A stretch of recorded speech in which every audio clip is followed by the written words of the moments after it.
Mesdames et messieurs les présidents des différentes entreprises marocaines et françaises, permettez-moi tout d'abord de vous souhaiter la bienvenue au complexe Mohamed VI,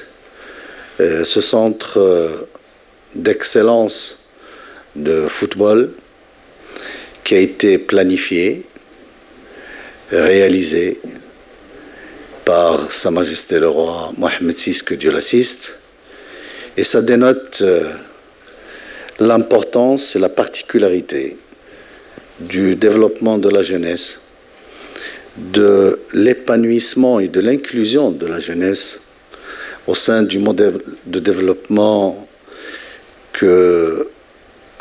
qu'accorde Sa Majesté le Roi, que Dieu l'assiste, à cette jeunesse, à l'intérêt de ce potentiel, évidemment, dans la concrétisation d'un modèle de développement spécifique au Maroc, mené plus de 25 ans avec une vision éclairée, bâtie sur une conjugaison parfaite entre le développement économique et social. Et ce qui permet aujourd'hui de faire et de considérer ce modèle comme un atout particulier majeur pour mener cette politique de développement dans l'ambition ou dans sereine, stable, visionnaire et qui se projette dans le long terme. Évidemment, je vous souhaite la bienvenue en remerciant ceux et celles qui ont pris l'initiative d'organiser cet événement autour de cette thématique qui est évidemment l'organisation de la Coupe du Monde. Mais je tiens quand même à préciser que ce qui nous lie, Royaume du Maroc et République de France, il est beaucoup plus important que l'organisation d'une Coupe du Monde ou d'un événement majeur. Ce qui nous lie est ancré dans la civilisation humaine.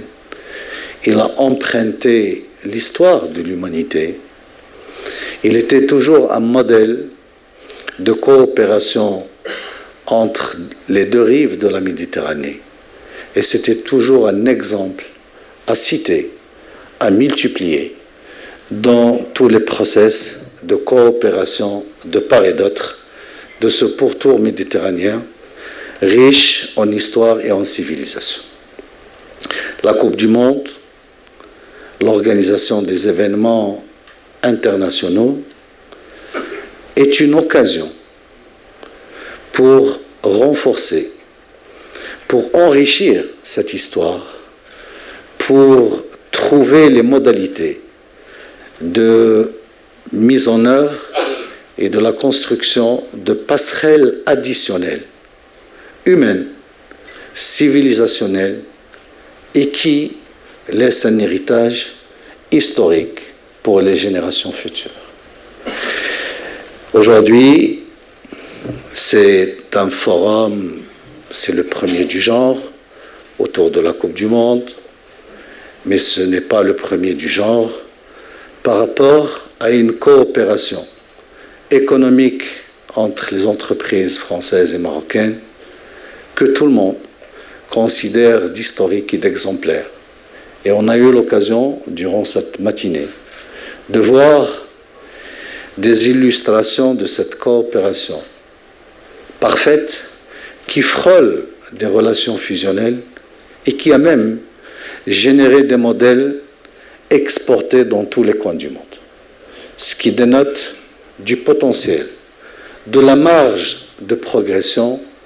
qu'on pourra réaliser et qu'on peut réaliser ensemble. Évidemment, la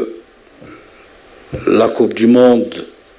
qui sera co-organisée, et c'est encore un atout de cette Coupe du Monde, avec l'Espagne et le Portugal, qui renforce cet ancrage culturel et civilisationnel, mais aussi économique et financier, entre les deux rives de la Méditerranée, dans un pourtour qui est plein de richesses historiques, d'exemplarité de construction humaine. Mais bien avant, il faut quand même, je tiens, et je le ferai volontiers, à préciser que avant 2030, au Maroc, on aura l'occasion d'accueillir plusieurs événements d'envergure footballistique, à commencer par la Coupe d'Afrique féminine le mois de juillet prochain, par la suite la première édition de la Coupe du Monde féminine de moins de 17 ans, et qui aura lieu pendant 5 années de suite au Maroc, avec la participation de la jeunesse féminine internationale pour découvrir effectivement une terre du royaume riche, passerelle d'échanges culturels et civilisationnels, comme je l'ai dit. Et par la suite, on terminera cette année, Inch'Allah, avec l'organisation de la Coupe d'Afrique des Nations, qu'on souhaite non seulement la meilleure de l'histoire des Coupes d'Afrique organisées auparavant, mais une introduction sérieuse,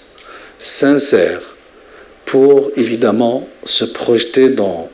cet élan d'organisation ou de préparation d'organisation de la Coupe du Monde 2030. Et dans ce process, Monsieur le ministre l'a bien précisé tout à l'heure, on a non seulement une fenêtre importante, mais je dirais plusieurs fenêtres, Monsieur le ministre, puisque les domaines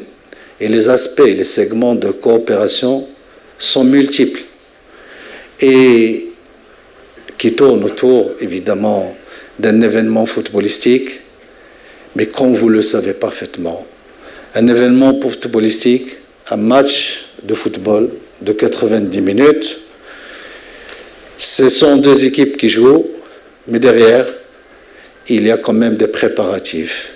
de l'infrastructure, de la mobilité qui se planifie, de la sécurité qui est assurée, de l'accueil qui est organisé de bout en bout. Ce sont des conditions où toutes les politiques publiques, Monsieur le ministre, convergent plutôt, je dirais, entre l'impératif et l'obligation de converger. Parce que, vous le savez, tout le monde est unanime que l'exercice le plus délicat au niveau des politiques publiques, c'est évidemment de trouver les moyens et les modalités de les converger, parce que souvent, la particularité et les spécificités de chaque secteur l'emportent sur la convergence. L'avantage de l'organisation d'un événement, c'est évidemment l'impératif de convergence de toutes ces politiques. Cette convergence qui aujourd'hui, on estime de part et d'autre que les temps de la réussir entre le monde de l'entreprise de part et d'autre, qu'on peut travailler ensemble, on peut profiter des expertises de part et d'autre, on peut profiter de la richesse des talents des jeunes, de nos jeunes et de notre jeunesse de part et d'autre pour réussir les échéances, mais aussi construire des modèles de réussite qui peuvent rivaliser à l'international sur tous les plans pour un avenir prospère, des demandes d'affaires de part et d'autre, mais aussi des deux jeunesses de part et d'autre. Et je pense que tout cela, ça sera une traduction partielle d'une volonté politique affichée, exprimée par les deux chefs d'État, Monsieur le Président de la République française, Monsieur Emmanuel Macron, et Sa Majesté le Roi Mohammed VI, que Dieu l'assiste. Vive le travail en commun, vive la réussite de nos deux mondes d'affaires et vivement une finale France-Maroc de Coupe du Monde à Casablanca, bien sûr. وما تنسوش تابوناو معنا فلاشين وتتابعونا على مواقع التواصل الاجتماعي.